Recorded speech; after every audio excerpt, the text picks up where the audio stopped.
when it comes to MLS success in CONCACAF Champions League, I mean, it'd be nice to get a good take from you. I still think it's two things. It's timing for one, right? Having to go into these difficult matches was still just coming barely out of preseason. That's a difficult one. And yeah, I mean the salary cap.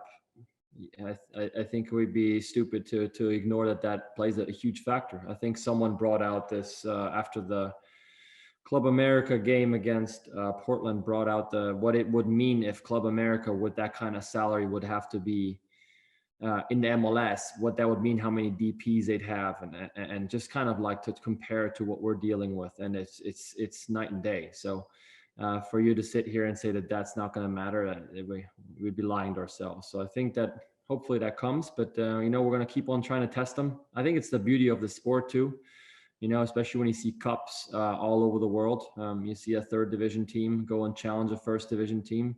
I think that's the beauty of it. So we're maybe a little bit behind still with quality, but we're going to give them a run for their money every time we can. Hey, Steph, you guys are going to have fans in attendance down at Providence Park in Portland on Sunday. What's it going to be like having Portland fans now at your back again, and kind of how do you expect that energy to come from that anti-Sounder crowd? Yeah, it'll be nice to have some fans there. I've been down there in a full house, and it gets pretty hostile that way. So I wouldn't expect it to be anywhere near what we know it could be. So, but it'll be nice to hear the keys, the keys twirling before we get there in the stadium, and just I think overall sports in general it's just better with fans. I think our sport in particular, maybe I'm biased, but the fact that we do not have the luxury of getting a timeout from a coach.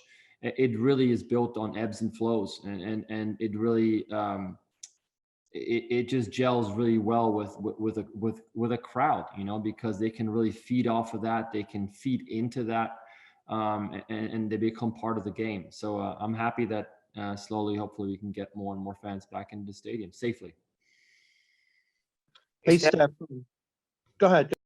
Thanks. Hey, on the defense, how have you guys been so successful in terms of not just keeping shots out, but the players' ability to come back and help each other on defense once they go down the field and come back? So the positioning, can you talk about how the success of that, the defenders in the midfield? I think the first thing is defense while you're in offense. What's our defensive shape? Because if you're just zoning out and you're kind of waiting for the offensive play to end, you'll find yourself in bad positions. So we've been really trying to harp on that. How's our shape defensively? Are we covered? Are we a man up? Can we maybe slide over? Can we get a guy in front of their potential outlet so that we can snuff things out before they even happen? And really, if teams are able or capable of evading our press, then can we make it predictable? Can we use our strikers to really force the opponent into a side and make it a bit more predictable for our back guys? And I think the other thing is we've done exceptionally well with our new formation. I think defensively, we have 5 in the back when we need it. So it may, if we're going to be tight and organized, we're going to be hard to break down. And one thing that we've done really well is I think rotate when we know that we can press on the left side, that we bring Alex comes back in, slides in on that right side and gives us cover on the right side. And the same thing on the other, when Alex goes up to press, Nuhu cuts in, really makes that space narrow on the inside, and Brad slides back in. So we've been really good with that. Still a work in progress. I think we can get much better with it. But I'm happy. We've only conceded 1 goal. We've been quite stingy, and that goal came, with that free kick. So not even during the run of play. So, it's going to happen at some point. We're going to have some growing pains, but so far I'm really happy with it. Thanks. Thanks, Steph. Just talk about you've been with this team for so long. Just talk about how special it is to have this rivalry with Portland and what this week is like building up to the game. And that despite the record and no matter what type of a performance or result they're coming off of, just you'll always get their best. And just talk about the rivalry overall. Yeah, I think I've been very fortunate to be a part of the Sounders for a while now, and we've been blessed with having a really high standard and having chances at trophies go into the final a bunch of times. But I think what I've noticed is that more and more teams are trying to measure themselves up against you. I mean, look at our season so far. Our first game was against Minnesota. They had a bone to pick with us because of last year. Next game is against LAFC. They've started to want to make a rivalry against us for some weird reason. And then the next one, LA Galaxy, is the one that's been there for a long, long time because they've been very successful. And we've been trying to measure up against them throughout their dominant years. And now here comes finally in my opinion, the true rivalry. So it's been good. I really love this game against Portland because it is organic. It's got geographical history behind it. It's not a forced. I'm not going to say the other one that's about to be played here on this weekend, but we all know what I'm talking about. So I appreciate it. In fact, I understand the last year has been difficult for the league, and we've had to stay on our West Coast for the most part. But when you play Portland Timbers 6 times a year, it does lose a little something of what it is. So I hope that we can keep them down and keep them very, very special. Because the energy is high and it should be something that is celebrated on both ends when we do get to meet and see who's victorious until we meet next. Steph, I was looking at some of your passing numbers, and I don't know how much to read in this. I am just kind of curious, how much is what you're being asked to do change, and how much of it is kind of the same, or does the formation inherently ask you to do different things in terms of your distribution? I think you were asking the wrong question. I think it's not our formation so much; it's more the opponent's formation and their mindset on how they want to approach the game. I mean, I'll give you an example. We expected the LA Galaxy to press with 2, and they actually came with 3. So that threw a bit of a curveball, seeing Chicharito stand there chomping at the bits to try to put us under pressure. So I think Schmetz has said this numerous times, and I agree. We want to play out of the back as much as we can. I think we're not shy of standing behind that. We believe in the capabilities of our players to do so. However, right, there's a fine line of being a little just being dumb and playing yourself and shooting yourself in the foot by playing in the dangerous positions. So I think I take that responsibility on myself.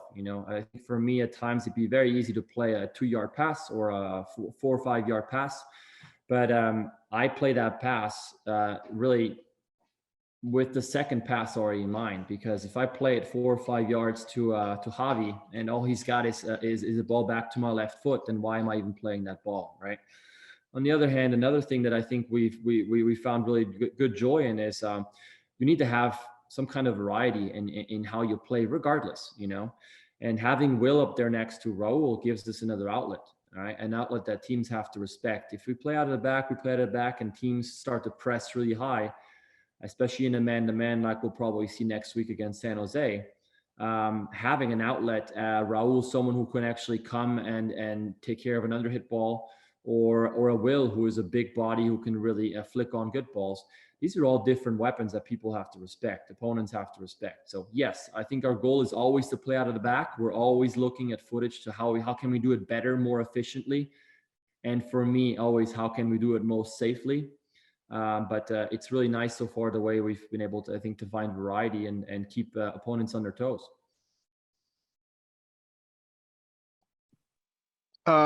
Steph, from a mentality standpoint, going into a rivalry like this one, how do you balance, being hyped for it and kind of giving your all, but then being careful to maybe not get like an early yellow if you're a defender and being overly aggressive because of those same measurements and the same desire to play good against Timbers?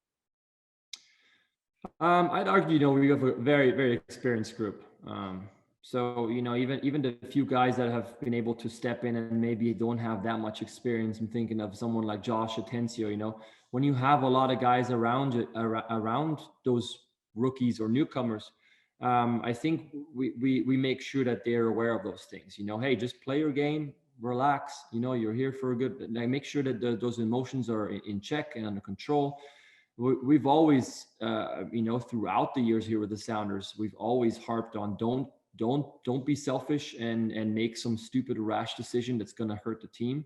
So I think that's always been pushed in the forefront, which is a good thing. When you get your yellows or your reds or whatever, we don't want no reds, but you want them to be because you're going in for a strong tackle for the ball, and not something stupid where you're, like I said, being selfish and you can't control your emotions. So I think that I'm not worried about that at all. We've been in lots of high pressure situations, and that's always when you have to stay calm. So this team, this organization as a whole has been exposed to those moments numerous times, and that's why I say I think we have enough experience to make sure things like that don't happen. There's always room for it to happen. It can, but I think we've done well with that because we were aware of that can potentially happen. Oh, go ahead, please. What, me? Yeah, go ahead. Thanks. Hey, Steph, I wanted to ask a little bit about Jimmy Miranda. He had a good moment there at the end of the LA Galaxy game. And obviously it seems depth is going to be important. But he's somebody that hasn't, because of injuries, hasn't played a big factor in the teams he's been with. So is he showing things in training that make you believe that he's going to be able to contribute this season? Or, kind of give a little bit of insight on him. Oh, I mean, yeah, like you said, I think he's shown that he can contribute, and he will contribute. With the limited moments that he had or minutes that he had in that game, he made an impact right away. So it's really nice to have that. I think what he brings is he's got quickness. He's very explosive, very agile, and he's very direct in terms of how he, in small-sided games, he is not afraid to go towards goal. Very, very efficient. It's like a magnet going towards the opponent's goal. So that can be scary as an opponent. So whether that means it's for the last 10 minutes, 15, 20 minutes, when guys are getting a little gassed and he comes in like that with that energy and that aggressiveness, that's a really good thing. But also, if we're going to need him to start at some point, he's got experience. He knows that he can't, tire himself out at that pace if he was to start a game. So I think he's smart enough, he's experienced enough that he could handle that. So a good addition to the side overall. I think he's going to contribute for sure. That's not even a question.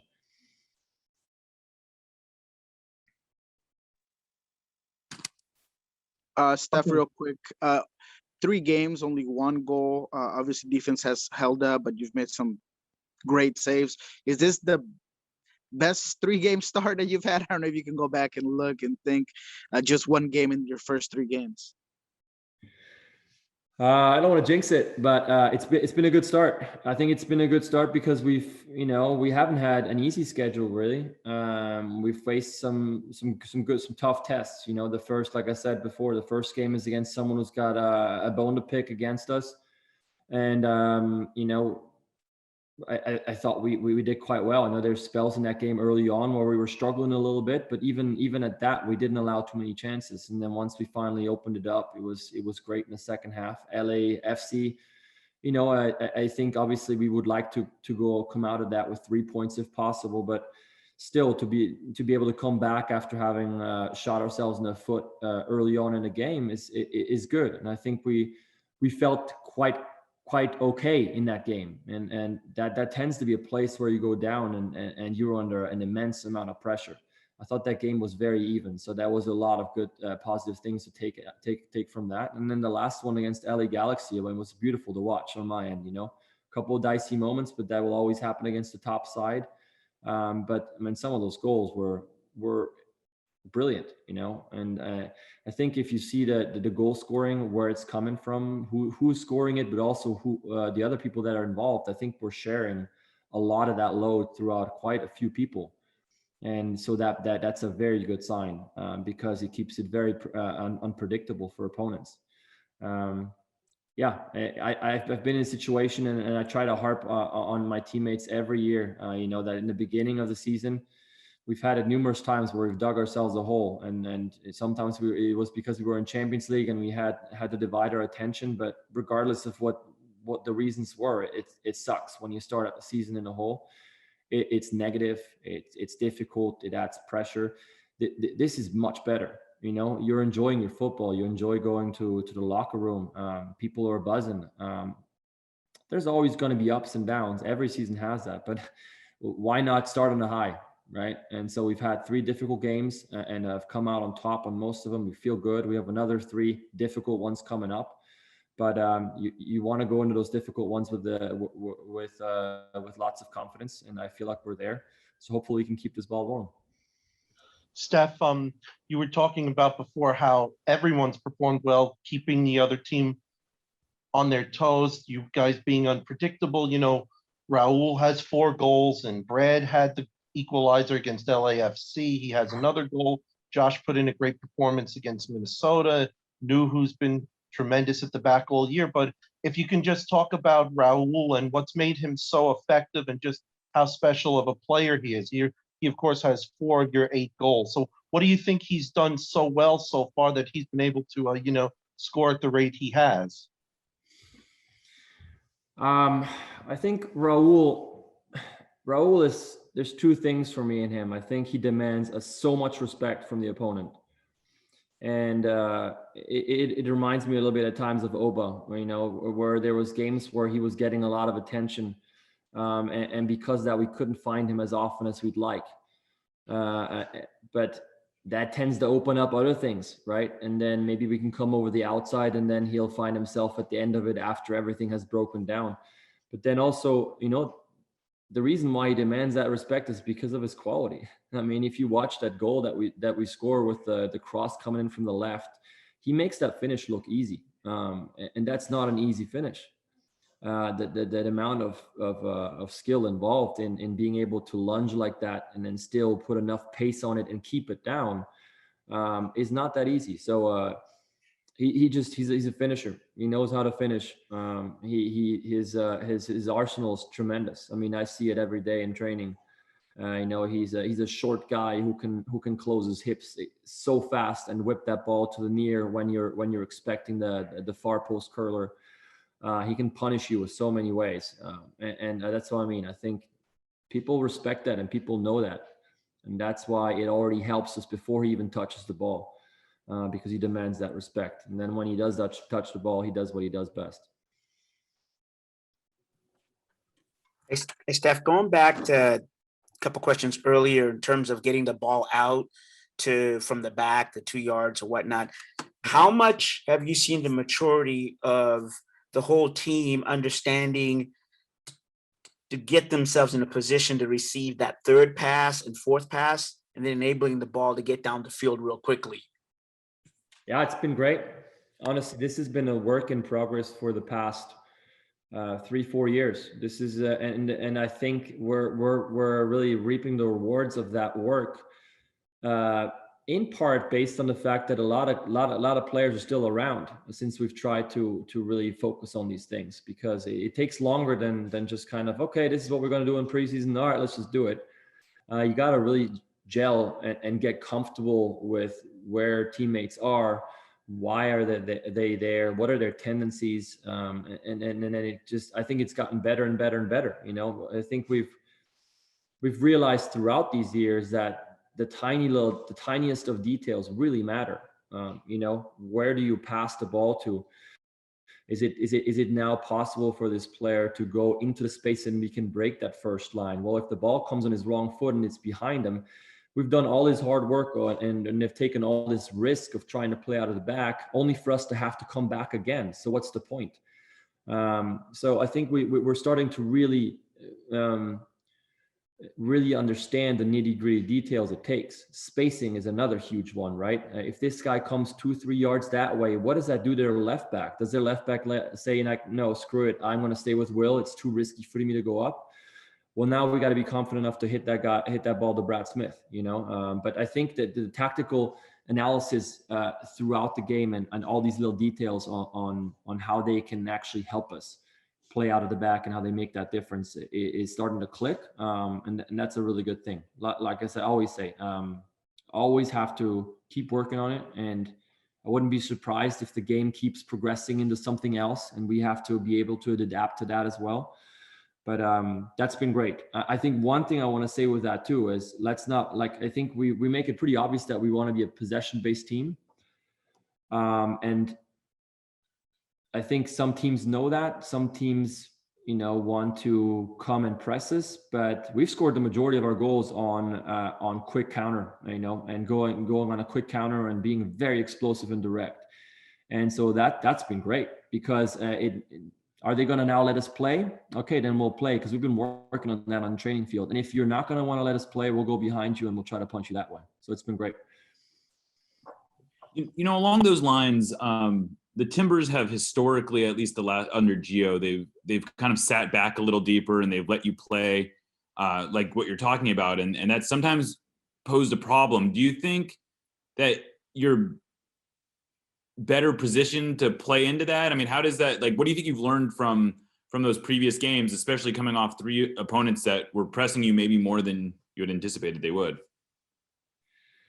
Yeah, it's I remember those times when teams completely relinquished possession over to us, and we at times became a bit of a basketball team, playing the ball around the key and not really penetrating and not really doing anything. I think the biggest thing with that still is how is our defensive shape when that happens?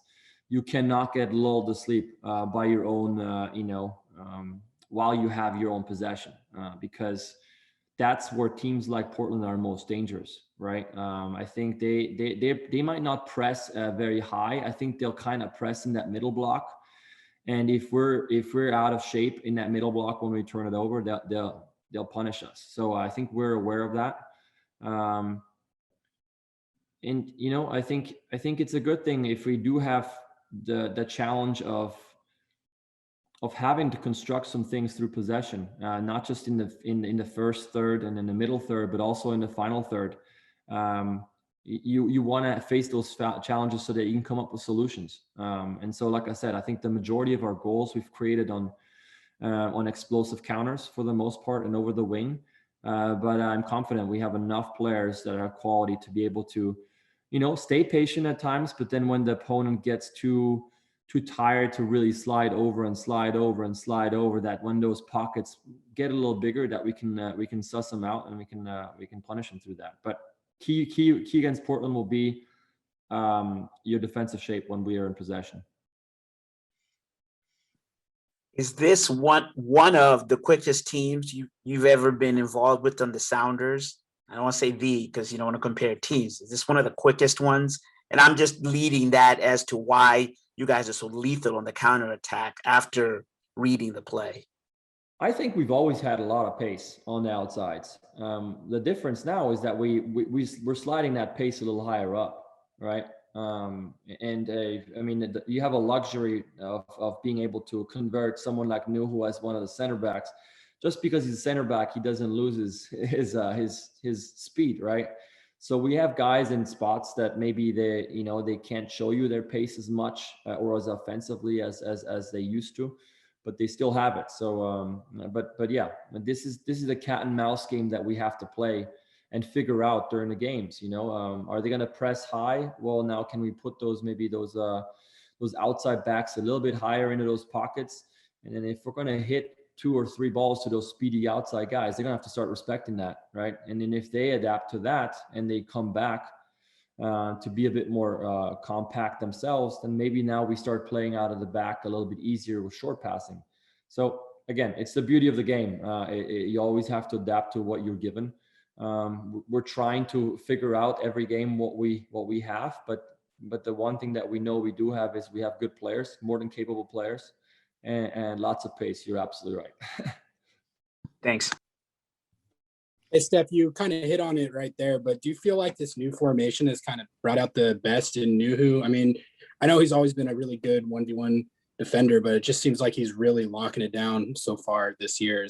Does the new formation kind of mesh with his skill set in a different way? I think he's been phenomenal. I'm so happy to see him play the way he's been playing, honestly. I don't know if it's the new formation or if it's the new position. I would say Nuhu is so darn athletic that at times he turned things into a game, you know, and he wanted to really show his athleticism on the sides. I think now, having slid back one step further, he's getting introduced to the pressures of being really at the very back defensively. You know, they're the last line of defense. Those three guys. Before I come into play. So I think it just shifts your mentality a little bit. And what it has done for him is just to take some of those silly things out of his game and become a bit more conservative, a bit more predictable, and just safer overall. But again, then he still has that athleticism in him, right? So that when he's presented with a real challenge, he can do it. He can also wiggle out of ways and then go on offense and then help out Brad or whoever's on that left side and really overload that side. So I think it's been phenomenal for him. He's really, I think to me, he just seems way more mature in that position because he takes less risk.